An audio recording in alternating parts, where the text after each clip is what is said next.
लाल सलाम। आप तमाम साथी 64.3% मुआवजे की मांग को लेकर के यहाँ आए हैं। इस मुद्दे पर मथुरा के हमारे किसान सभा के नेता कर्नल दिगंबर जी के नेतृत्व में आप तमाम साथी पीछे भी यहाँ धरने प्रदर्शन कर चुके हैं। कई बार वार्ताएं हुई है, प्राधिकरण ने लिखित जो आश्वासन दिए हैं, भुगतान की तिथियां भी दी गई, इसके बावजूद भी किसानों को जो मुआवजा मिलना था वो अभी तक नहीं मिला और अभी भी स्पष्टता नहीं है कि कब वो भुगतान शुरू करने जा रहे हैं। इसी मुद्दे को लेकर के किसान सभा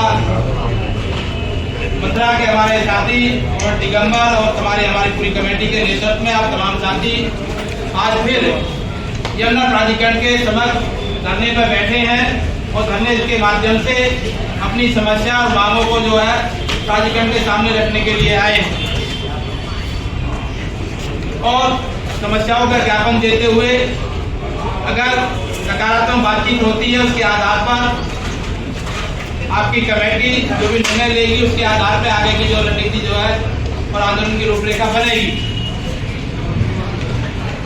प्राधिकरण के हालात क्या है, साथी दिगंबर ने संबोधित करते हुए आप तमाम साथियों के बीच में रखते हैं कि गौतम बुद्ध नगर के अंदर और यमुना एक्सप्रेसवे इन तमाम जो आसपास के जो जिले हैं जिनकी जमीनें प्राधिकरण ने एक्वायर की, उन किसानों के हालात आज क्या है, उनके जो जायज जो हक उनको जो मिलने चाहिए थे और समय से मिल जाने चाहिए थे अभी तक नहीं मिले। हमें उन मुद्दों के लिए भी लड़ना पड़ रहा है जिनके लिए लड़ने की कोई जरूरत नहीं है।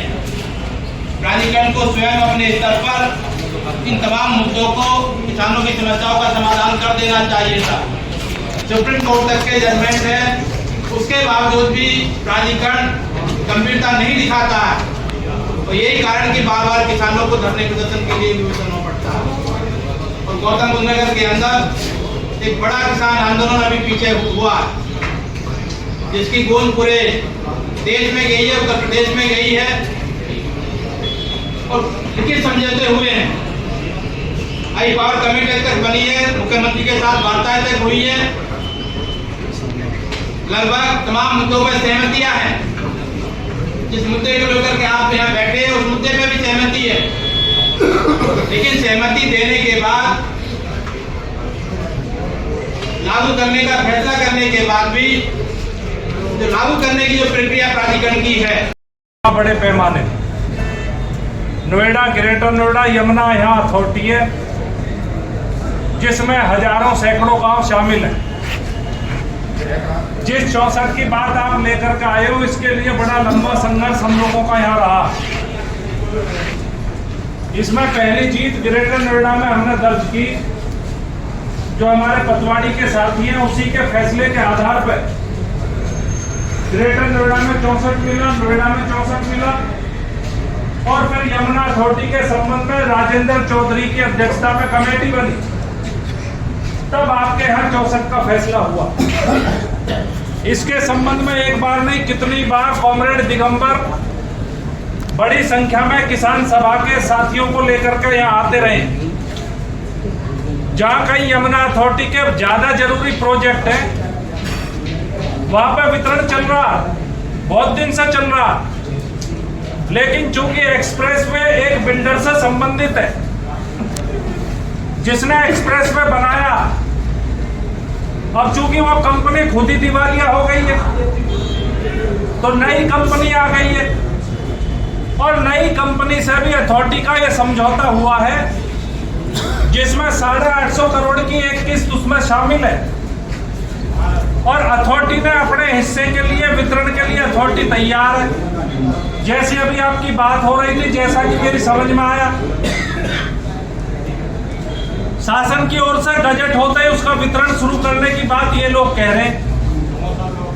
तब तक आप अपने अपने इलाकों में वारिसान वहां पे कायम करा लें जिससे कि उस वक्त कोई उसमें देरी ना हो, तो एक बड़ा मसला आपका हल होने जा रहा। इसके लिए आपके प्रयास के लिए मथुरा की किसान सभा के प्रयास के लिए, और उस किसान सभा का जो नेतृत्व कर रहे हैं हमारे साथी दिगंबर, उनके लिए हम आपको बहुत बधाई देते हैं, बहुत धन्यवाद देते हैं। ये एक बड़ा काम केवल एक्सप्रेसवे से प्रभावित लोगों के लिए आपने किया। जो दो बात और आपके बीच में मुझे रखनी है, पहली तो यह है कि गौतम बुद्ध नगर में किसान सभा बहुत मजबूत संगठन है। हमारी करीब 12,000 की मेंबरशिप है अकेले गौतम बुद्ध नगर। मुझे नहीं पता मथुरा में कितनी है, मथुरा की जानकारी दिगंबर जी को होगी। और किसान सभा एक ऐसा संगठन है हमारे यहाँ पे, उसका मैं जिला अध्यक्ष भी हूँ, कि जो कमेटी बना के जनतांत्रिक तरीके से आंदोलन करता, और ये आज से नहीं कर रहा, 1936 से कर रहा। देशव्यापी संगठन है, 1.5 करोड़ से ज्यादा इसकी सदस्यता, और की स्थापना जो है राम मनोहर लोहिया, जवाहरलाल नेहरू, जयप्रकाश नारायण ने करी थी। स्वामी श्रद्धानंद सरस्वती इसके पहले अध्यक्ष थे। तेलंगाना मूवमेंट इसके नेतृत्व में हुआ था। भारत में जमींदारी उन्मूलन के जो कानून बने वो किसान सभा ने बनवाए, तो इसका बहुत गौरवशाली इतिहास है। अभी हाल ही में जो दिल्ली में आंदोलन हुआ, उसमें भी किसान सभा की भूमिका पहले 5 संगठनों में थी। अभी सीकर से किसान सभा के एमपी अमराराम चुनकर आए लोकसभा में, तो आप एक बहुत बड़े, बहुत गौरवशाली, बहुत ईमानदार संगठन, बहुत संघर्षशील संगठन के साथी हो, सदस्य हो।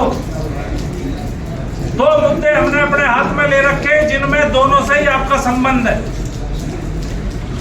पहली बात तो हमें यह समझनी पड़ेगी कि फसल के मुद्दे को लेकर के, कर्ज माफी के मुद्दे को लेकर के, फसलों के सही दाम के मुद्दे को लेकर के पूरे देश में किसान सभा का आंदोलन है।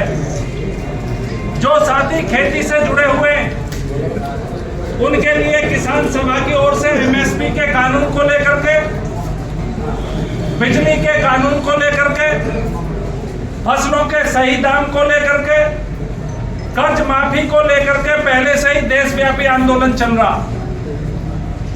दूसरा जो इमीडिएट मुद्दा है, जो कि यहाँ जेवर में एयरपोर्ट है और एक्सप्रेसवे का जो डिजाइन है और एक्सप्रेसवे की जो प्लानिंग है, जब इस अथॉरिटी की स्थापना हुई थी बहन जी के कार्यकाल में, और जब इसमें 1200 के लगभग गांव जो शामिल किए गए थे, तो इसका मकसद यही था कि एक्सप्रेसवे के किनारे किनारे दोनों तरफ टाउनशिप बनाएंगे, औद्योगिक नगर बनाएंगे, जिसमें 5 जगह आवंटित करी गई थी जेपी को।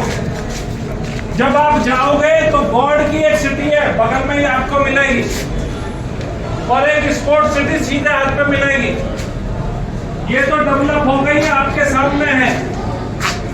इसके बाद अब जेवर में एक्विजिशन चल रहा है एयरपोर्ट के लिए, और केवल एयरपोर्ट के लिए नहीं चल रहा, एयरपोर्ट के अगल बगल जो भी एक्टिविटी होंगी, चाहे वो फिल्म सिटी आ रही है, चाहे वहां पे लॉजिस्टिक हब बन रही है, 5 स्टार होटल बन रहे हैं, उसको नाजायज तरीके से पब्लिक पर्पज बता करके एक्विजिशन हो रहा। और जहां 1 लाख रुपये मीटर के रेट है आज, उसे मात्र 4,000 रुपए, 4300 रुपए में लेने की कोशिश हो रही है, और यह सिलसिला आगे भी जा रहा है। आप सोचो, बहुत वक्त आपके पास नहीं है, 2 साल में, 3 साल में, 5 साल में आपके पास शहर पहुंच जाएगा। आप शहर के पास आओ या ना आओ, लेकिन शहर आपके पास पहुंचने वाला। बड़ा सवाल एक हमने उठाया, इस पर आप गौर करना, बातचीत करना। आपके यहाँ उत्तर प्रदेश का सम्मेलन भी होने जा रहा। नए कानून को लेकर के हम बहुत मुस्तैदी के साथ आंदोलन में हैं। हम चाहते हैं कि नया कानून उसकी स्पिरिट में, उसकी आत्मा के साथ लागू हो। पूरे देश की सभी सरकारें नए कानून को लागू नहीं कर रही। सर्कल रेट का 4 गुना मुआवजा होना चाहिए, वो नहीं मिल रहा।